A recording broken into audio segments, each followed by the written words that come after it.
So there you go, a shock defeat for India. I think South Africa outclassing India by 76 runs, a comprehensive victory for South Africa.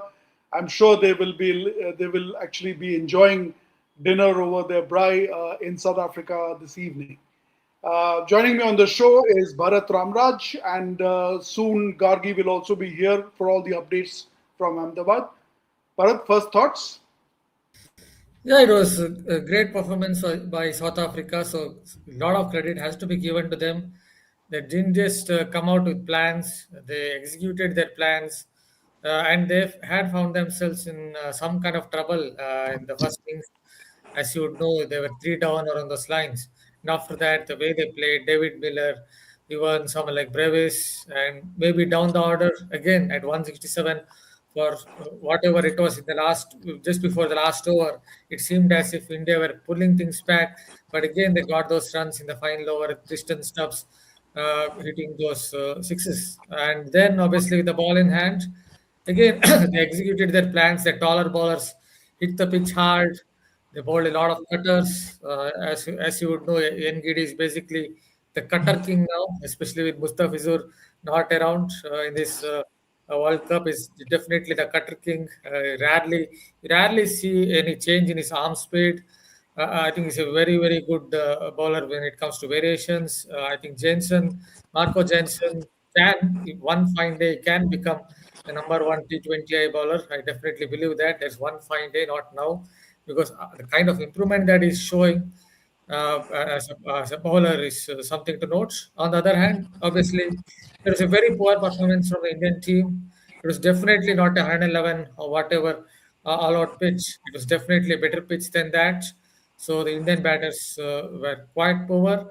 And yes, I won't say India were excellent with the ball in hand, but even when they had a slightly off day, India were defeated. That tells you that there are problems with the Indian batting lineup. Joining me also on the show is Debashish. Debashish, welcome to the show. So clearly, South Africa outplaying India in every department today. The larger problem, perhaps, is the run rate. I mean, given that in the Super 8 stage you can afford only one loss, if I could put it that way, the run rate would be a big area of concern. First thoughts, Debashish? Yeah, absolutely. We're losing the match by 76 runs is a huge margin. It's a huge margin, and but I still feel that India will definitely make it to the semi-finals. Yes, they have a match coming up against Zimbabwe in Chennai on the 26th, and then at Eden Gardens on March 1st against the West Indies. I think, but then I would say it will be a blessing in disguise to lose the match in a Super 8 stage. Means the last thing you would want is to lose a match in the semi-final and get knocked out or in the final, that as was the case on November 19th in this very stadium. So I think India still has a lot to think about, especially the form of Abhishek Sharma, Tilak Varma. I think it is now time. It is now time to think beyond Tilak Varma. I think India is losing a trick by persisting with Tilak Varma. Yes, Abhishek Sharma, no harm, because he is an instinctive player. He will get runs, and the day he gets runs, India will invariably post a huge total. But yes, Tilak Varma is definitely found wanting as far as this tournament is concerned, with scores of 25, 25. 20, means obviously for a number three batter, you need to get going. You need to get going, and it was a huge, big match, and he fell miserably. He fell miserably. Means I won't be too harsh on Washington Sundar, because there was a logic in playing him, considering that there were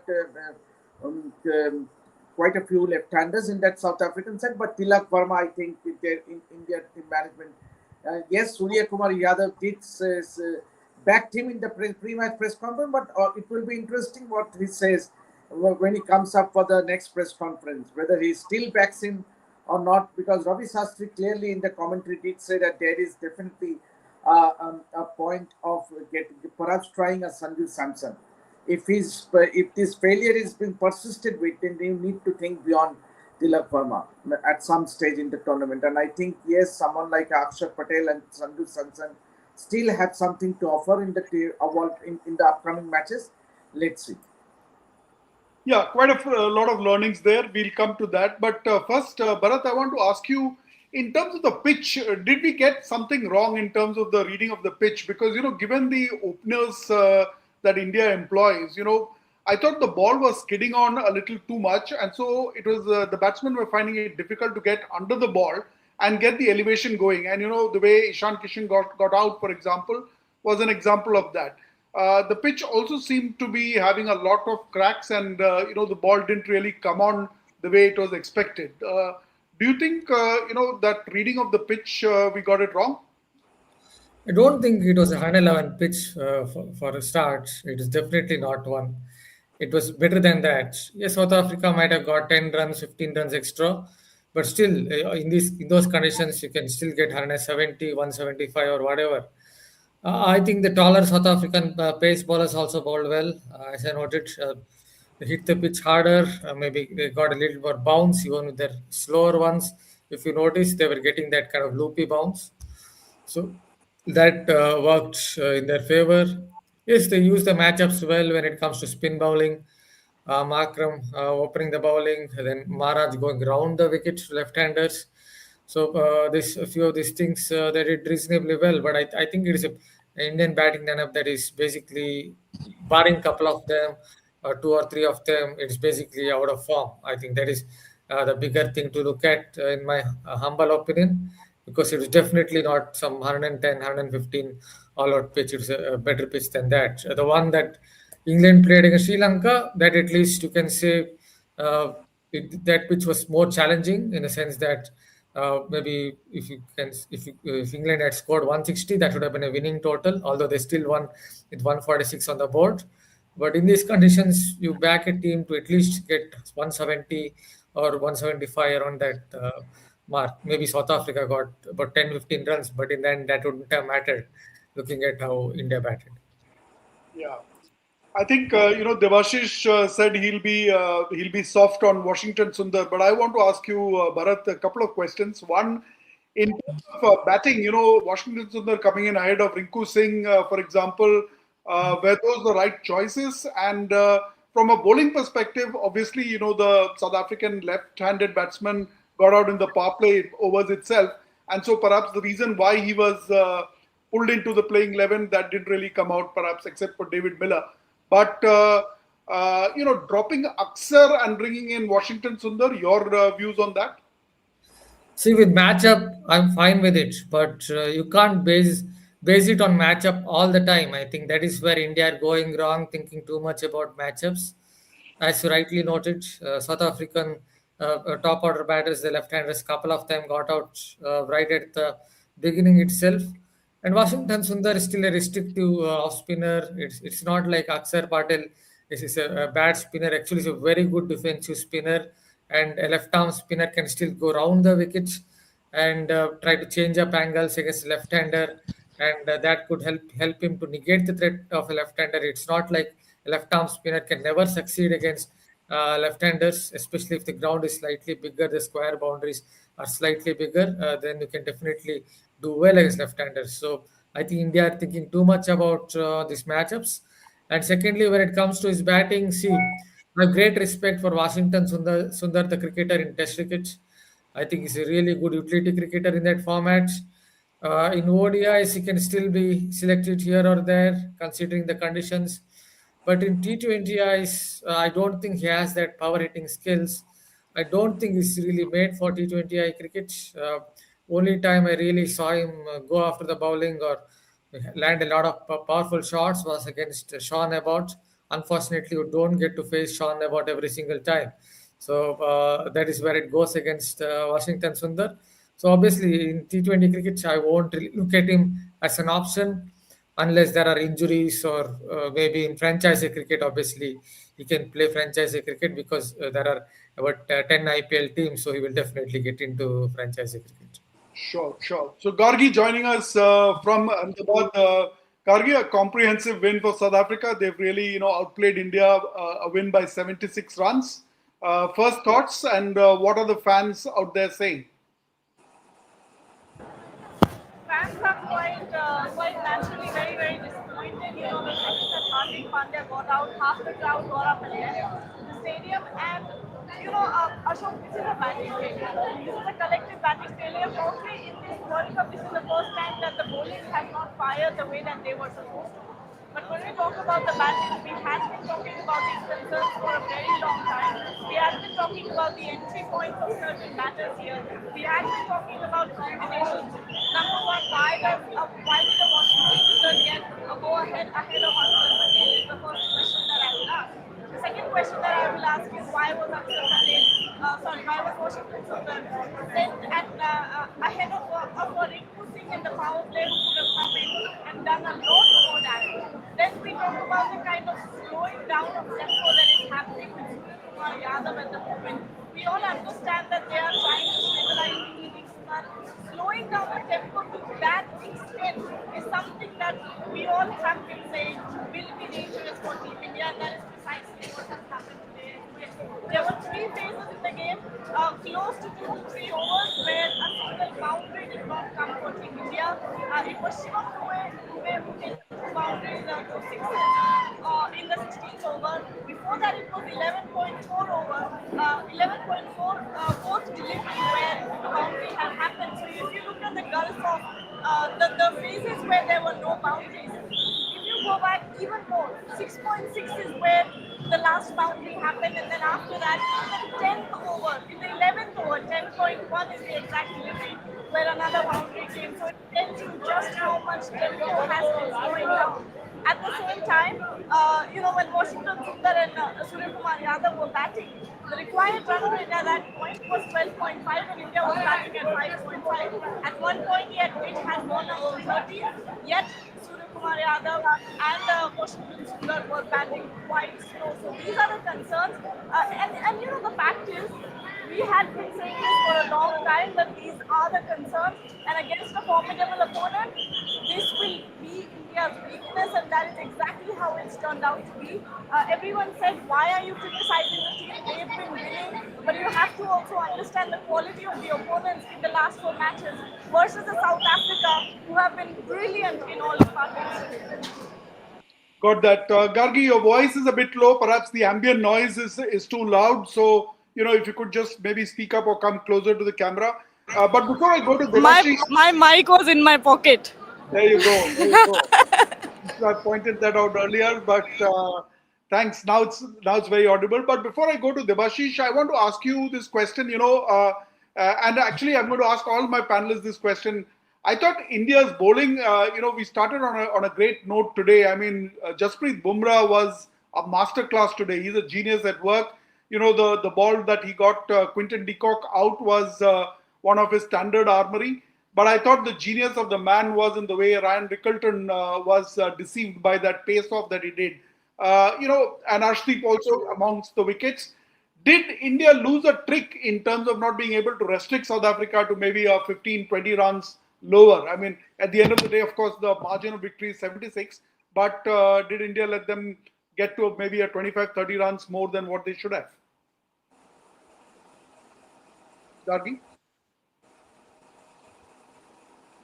Gargi, can you hear me? Is that for me? Yeah.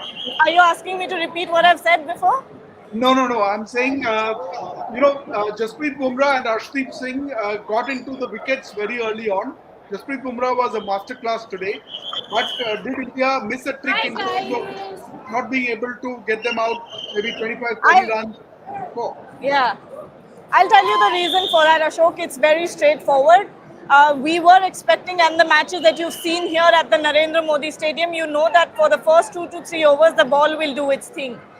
It's a new ball. It will swing a little bit. It will give the fast bowlers an upper hand. And if you really look at it, if you try to dissect the way that India have bowled today versus what South Africa has done, you realize that India did not play enough with their pace variation. On the other hand, you see how a Lungi and Giddy was bowling, how a Kagiso Rabada was bowling. Both of them were spot on with their pace of deliveries. Both of them were bowling with a lot of pace variations, and it worked for them. Jasprit Bumrah, that wicket that he got, the second wicket that he got, was the only delivery perhaps that worked in favor of Jasprit Bumrah. When we talk about pace off specifically. Apart from that, Varun Chakravarti going really expensively. He's also bowling pretty fast and flat. You would expect an Akshar Patel to come into these conditions and do well. Washington Sundar obviously not made for these conditions.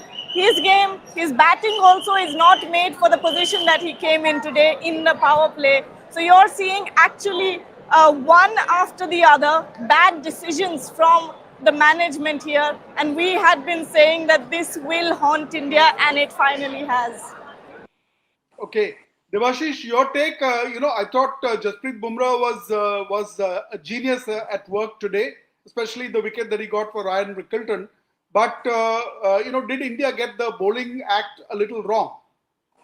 Yeah, absolutely. If you talk about Washington Sundar, I think South Africa for the first time they got the momentum after they took 11 runs of Washington Sundar's first over. That was the seventh over. That was the first time that the South African batters Miller and Brevis got away with, and then immediately after that over, Hardik Pandya also went in for a lot of runs. So I think those were the couple of overs that actually shifted the momentum, because in the power play, India, I would say India will take it 41 for 3 with Miller batting on 18 and Brevis on 4. But immediately on the seventh over, Washington Sundar was brought into the attack by Suryakumar and immediately he gave away 11 runs. In fact, he went for a 6 and a boundary in that same over. So I think that is where the momentum shifted. And from there on, Brevis and Miller just took away the match. 97 runs partnerships. I think that set the tone. And then towards the end, Tristan Stubbs, as is always the case, played us a beautiful knock. So I think overall, it was a very clinical show by South Africa. The way they approached the game, and beat their batting, beat their bowling with Markram, bringing him into the attack the first over. And obviously, Corbin Bosch once again proving how what an utility all-rounder he is for South Africa. In all, it was I think it was a clinical performance from South Africa, and I think India needs to think about Washington Sundar. Actually, he did bowl 2 overs. Second over, he gave away only 6 runs, but he was basically in the side to be a more attacking bowler. When you have 3 left-handers, and when it comes to batting as well, apart from that 6, he hardly did anything so as to justify his selection in the side today.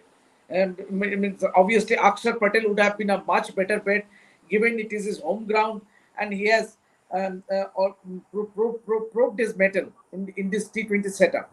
So I think India needs to think about the playing combinations going forward in the tournament, especially in the game against Zimbabwe in Chennai.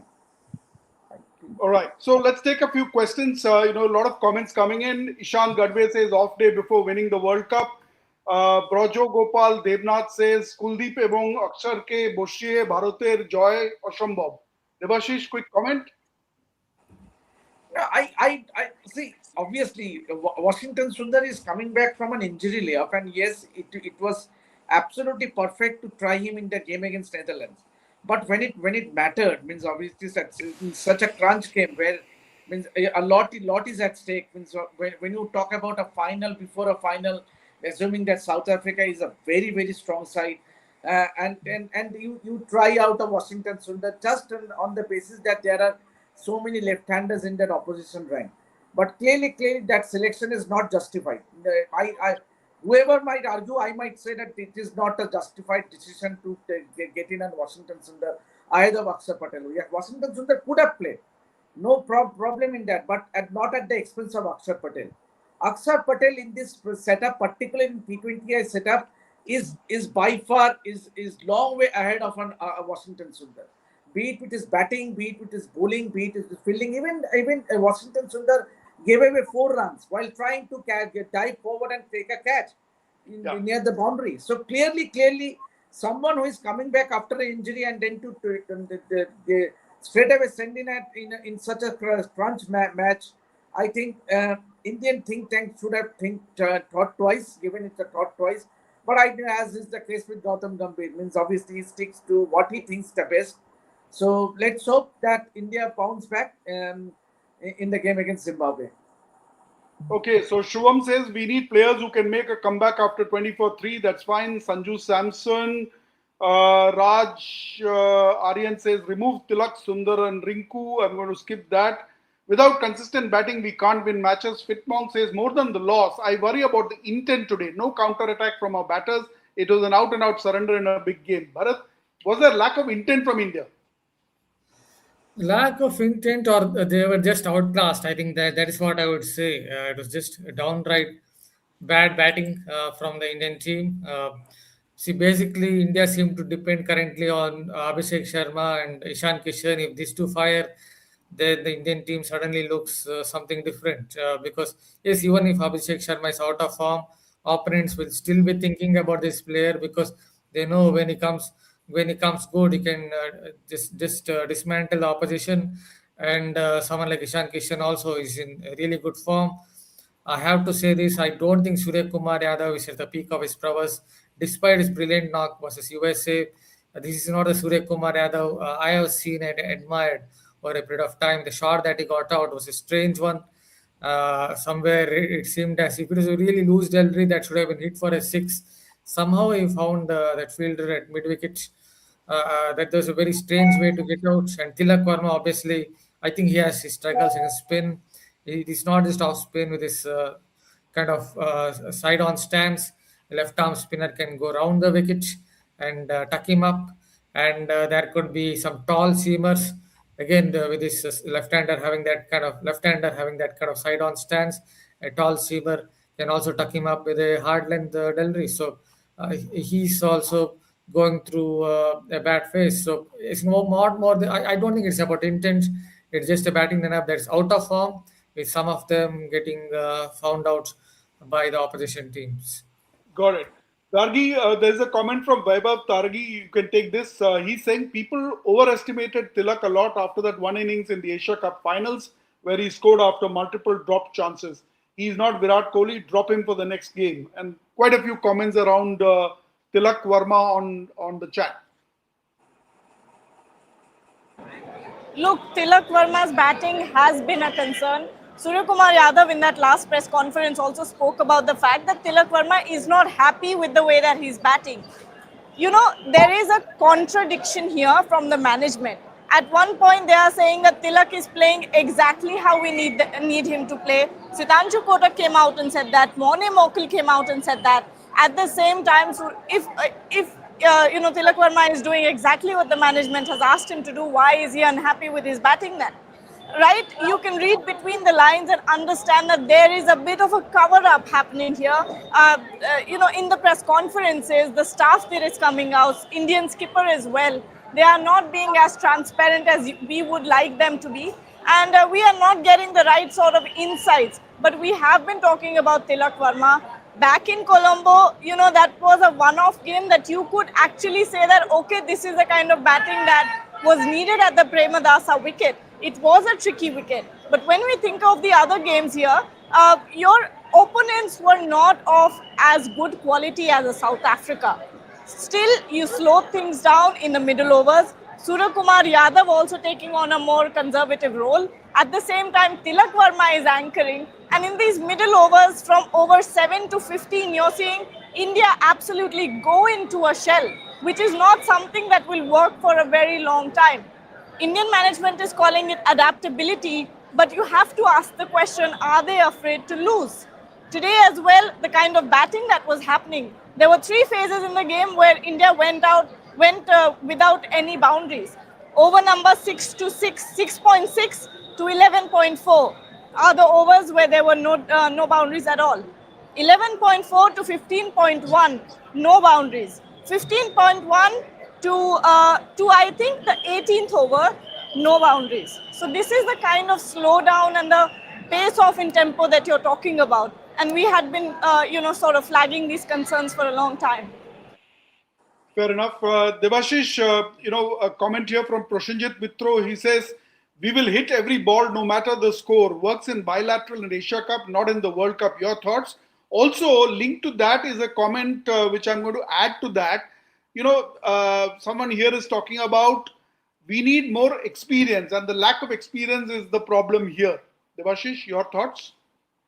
I would slightly differ. Means obviously when it comes to experience, these players have quite a lot experience. Means given that they have been around for quite a long time. They play in the IPL, so they are used to handling the pressure. But it is I would say that it is one of instance where the batting unit has failed. And yes, but at the same time there are points to be considered when it comes to persisting with a Tilak Varma. Means number 3 is a very crucial order. And so and you need someone who can just set the tempo, and that is not the case with Tilak Varma. Given his strike rate also has not been that great. Means in the 4 matches that India has played so far.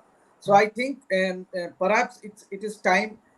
It's worth trying Sanju Samson for a game. Give him a game, and maybe the Zimbabwe game is the perfect match for him. Means if he gets going, then obviously it opens up more options for India leading into that match against West Indies on March 1st at Eden Gardens. All right, so last few minutes, so quick responses. Bharat, there is this comment from Fitmonk which says, Rinku at number 8 is getting wasted. Let him try at number 3. He is the one who can counter attack when required. Quick thoughts? Number 3, maybe they can try a gamble out there. I don't know. See, Rinku Singh is at his very best when he bashes medium pacers, seam up bowlers. I don't think he's a good player of spin. So yes, he should bat higher than number 8. I don't know if it is 3. Maybe it is Sanju Samson or whoever it is can be tried at number 3, because Samson still bats reasonably well against pace. Maybe Rinku Singh can bat somewhere at number 5 on those lines, but number 8 is way too low for him. Although at number 5 he has to face some overs of spin. I don't think he's that good against spin, Rinku Singh. Okay. Gargi, I know you referred to the strike rate, but there's a question from Anshuman Gupta for you. Why you guys not criticize Sky for playing below 100 strike rate like you guys do for Virat regularly? Just criticized him by saying he's definitely not the player that he used to be. That's right. Talking about his game shot. Yeah. Gargi, are you there? Okay. Yes, I am. Yes, I am. Yeah, this comment about Sky's scoring rate being below 100. Sorry, can you repeat? Suryakumar Yadav's strike rate being below 100. Why are we not criticizing it? I swear to God, only a couple days ago, everyone was saying, why are you criticizing Suryakumar Yadav's strike rate when the team is winning? So this is the dichotomy of the Indian fandom. But at the same time, it is a very sensible question to ask. It is a fair question to ask at this point, because from the very first match, we had seen not the USA one. Let the USA match, that's an exception there. Sorry, I'm trying to fix my frame. Give me a second. Yes, but the other matches that we've seen so far, Suryakumar Yadav, someone who is supposed to be the X factor in the team. He has been dubbed Mr. 360. He was once the kind of player that would go out there and make the opposition weak in the knees. That's the kind of game that we saw from Suryakumar Yadav only some time ago. What has happened so suddenly that India needs to go off in their shell so much is something which I am trying to understand. I am trying to understand the philosophy behind it. This morning I did a live, and I tried to explain from everything that Suryakumar Yadav has said in the press conference and the other staff as well. And I tried to explain to our viewers as well what the thought process was. But at the same time, is it the most effective planning that you could go out there with? Because the execution, and today was exactly the kind of scenario that we kept thinking about, right? Now what happens if the lower order is not firing? Not every time can you take the game that deep. That was the biggest concern, and today it materialized. Absolutely. Okay, sorry, there is one super chat that's coming up. Dr. Orko Nath says, worried about the net run rate now. Quick reactions, Gargi? Net run rate will take a hit. 76 runs. This is a massive loss that you have encountered, that the Indian team has encountered, and this is the last thing you needed at this point in the tournament. Super 8s is when you start facing good opponents. There has been a lot of criticism when it comes to preceding as well, but that's completely another topic. But at the same time, India's run rate, the kind of batting that we've seen from India, I I want to call it defensive. I want to understand and I want to sort of take the reason that they're giving us, the philosophy that they're trying to tell us about, that it's important to stabilize an innings and not be the kind of team that only goes bang bang. But at the same time, that's what T20 cricket is. You did away with the anchor role when Virat Kohli was retired. You did away with the anchor role when Shubman Gill was dropped ahead of the World Cup. He was your vice captain. He was playing the same sort of cricket that Tilak Varma is playing right now. So it's a complete 180 from that philosophy. And is it because of the conditions? Is it that tricky a wicket that India has to go into a shell, that the Indian captain has to, that India needs two anchors from two ends, is the question that we will have to ask now. All right, so here onwards, the Super 8 proceeds. India goes to Chennai to play Zimbabwe and then to the Eden Gardens in Kolkata to take on the West Indies. Quick comments in terms of what are the one or two changes or introspections that India needs to do. Debashish, you go first. I would see immediately Akshar Patel coming back ahead of Washington. That's the only change I would go for the match against Zimbabwe. Okay. Bharat, what about you? Any quick inputs that you like the team to consider? Yep, just adding to it, I might think of dropping Tilak Varma. Definitely would think about it if I were in that coaching staff, because I think he has multiple problems, not just against spin but also against hard length. So that is one thing. The other one obviously would be, yeah, just comes down to the batting lineup. I would definitely look at the batting lineup. I'm not sure about intent, but maybe a couple of them have flaws here or there. So I think they need to really work on it, and the coaching staff has to definitely look into it as well. Okay, Gargi, take it away. The last bit from your side in terms of what would be the one or two things, changes that you'd look at from an India team perspective.